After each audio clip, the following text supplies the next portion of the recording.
안녕하십니까. 자기계발 및 마음건강 지킴이 LN입니다. 자, 삶의 스토리 16번째 키워드는 걸림돌로 초이스했습니다.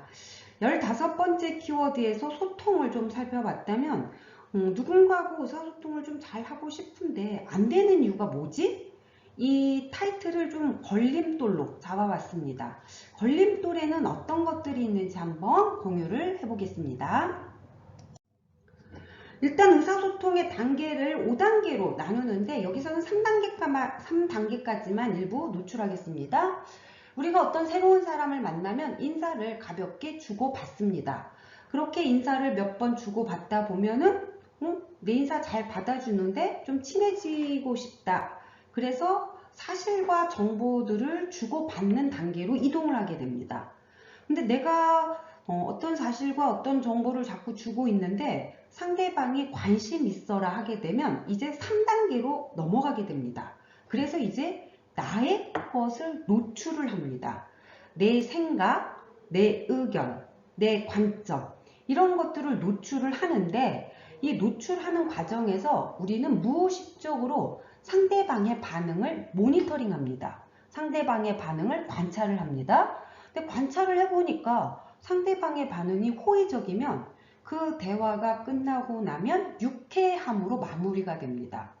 그런데 상대방의 반응이 비호의적이면 불쾌함으로 마무리될 수밖에 없습니다.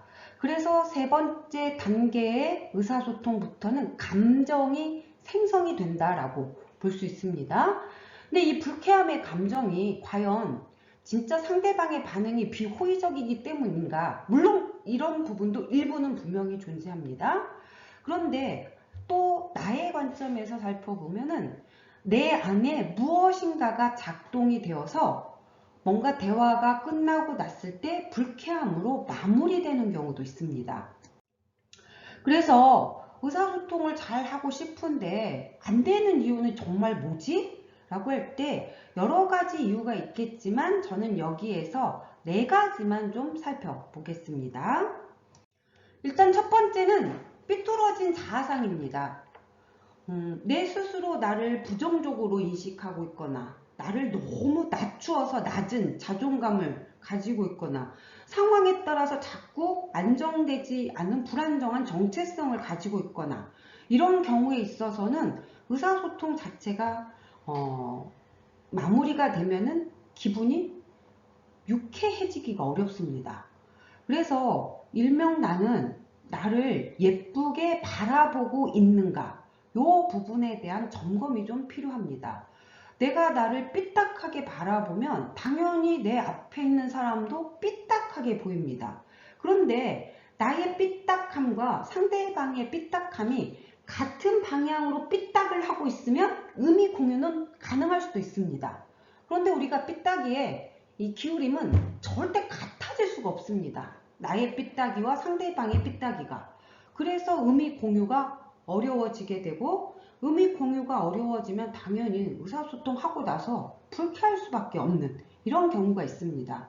그래서 나는 나를 제대로 반듯하게 예쁘게 바라보고 있는가 이 부분에 대한 점검이 필요할 겁니다. 두 번째로 방어 기제라고 하는 게 있습니다.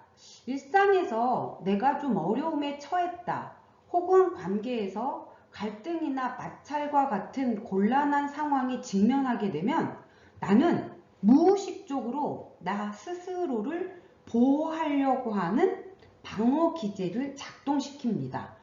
물론 이거를 일부러 절대 작동시키지는 않습니다. 그런데 나도 모르게 일단 나 보호가 먼저지 라고 하는 것들이 먼저 작동이 되는데 보통 우리가 일반적으로 사용하고 있는 방어 기제는 신체화, 회피, 합리화, 퇴행, 투사, 반동 형성, 동일시 물론 이 이외에도 엄청나게 많은 것이 있습니다. 이런 것들이 의사소통에 나 혹은 상대방이 빈번하게 작동을 시키게 되면 의사소통을 통해서 의미 공유가 잘 되기가 어렵습니다. 뭔가 좀 정확하게 소통을 하기 위해서는 직면도 하고 받아들임도 있어야 되는데 자꾸 튕깁니다. 회피를 하는 거야. 혹은 내가 튕기기도 하고 상대방이 튕겨버리기도 하고 그리고 늘 나의 관점에서 편안하게 해석을 하는 거.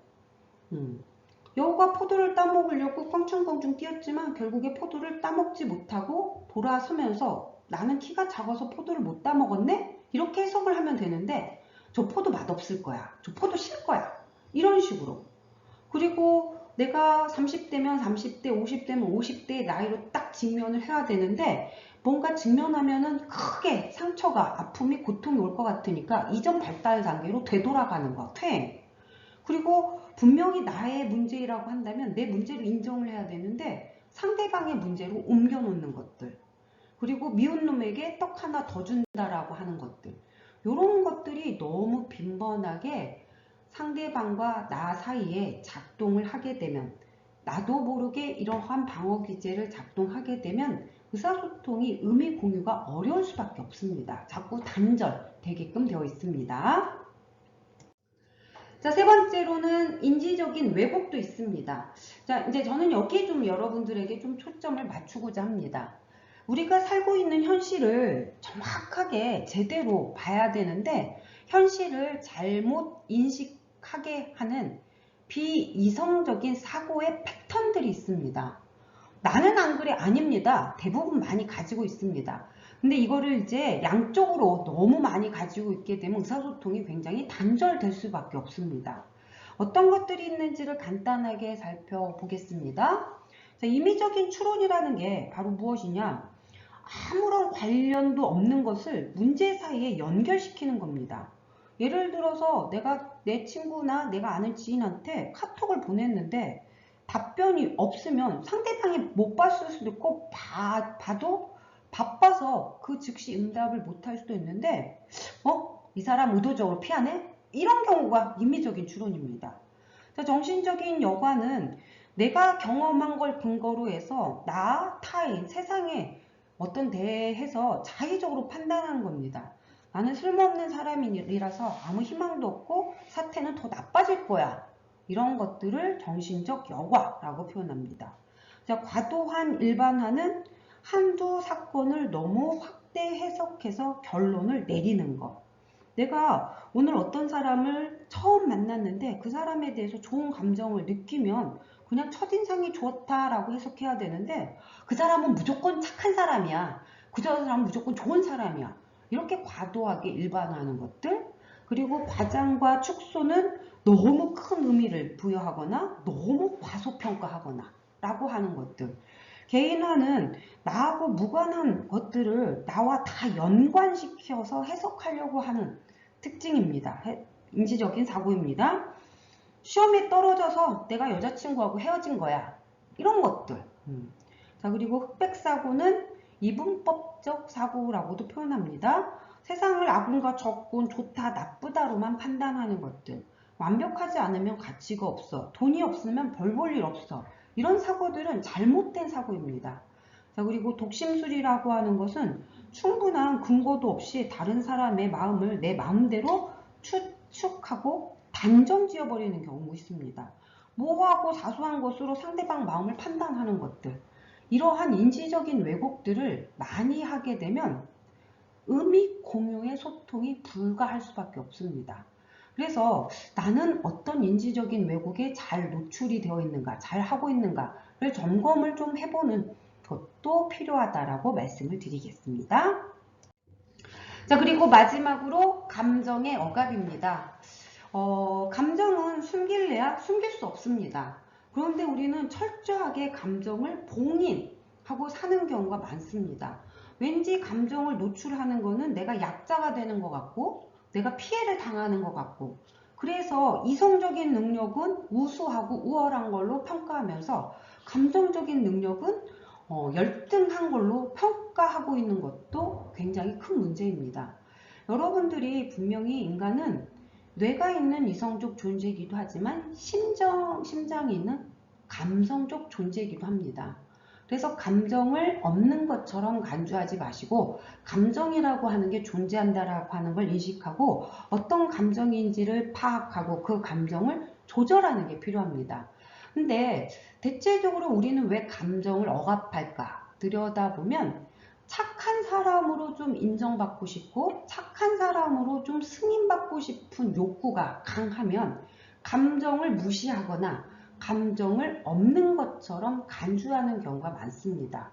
그런데 감정을 1년 억압하면 괜찮습니다. 문제가 크지는 않습니다. 그런데 그 감정을 10년, 20년, 30년 억압하면 반드시 억압된, 누적된 감정은 되돌아오게끔 되어 있습니다. 자, 그리고 되돌릴 때 내 앞에 연약한 타인한테 공격하는 경우가 굉장히 많이 발생합니다. 그래서 분명히 나의 감정이라고 하는 부분은 억압을 하게 되면 누군가를 희생시킬 수 있다라고 하는 거, 의사소통을 자꾸 단절시킬 수도 있다라고 하는 거, 이런 부분들에 대해서 말씀을 좀 드리겠습니다. 자, 착한 사람이 있고 좋은 사람이 있습니다. 착한 사람은 자기를 없애고 타인에게 맞추는 사람입니다. 좋은 사람은 나를 존재하게끔 하고 타인에게 맞추는 사람입니다. 여러분은 착한 사람으로 살고 계십니까? 좋은 사람으로 살고 계십니까? 저는 여러분들이 좋은 사람으로서 살았으면 좋겠습니다. 좋은 사람은 자신의 감정을 억압시키지 않고 자신의 감정을 적절하게 표현할 수 있는 사람입니다. 억압된 감정이 너무 많으면 의사소통의 의미 공유에 방해가 될 수밖에 없습니다. 자, 우리 착한 사람 되지 말고 좋은 사람으로 삶을 살아갔으면 좋겠습니다.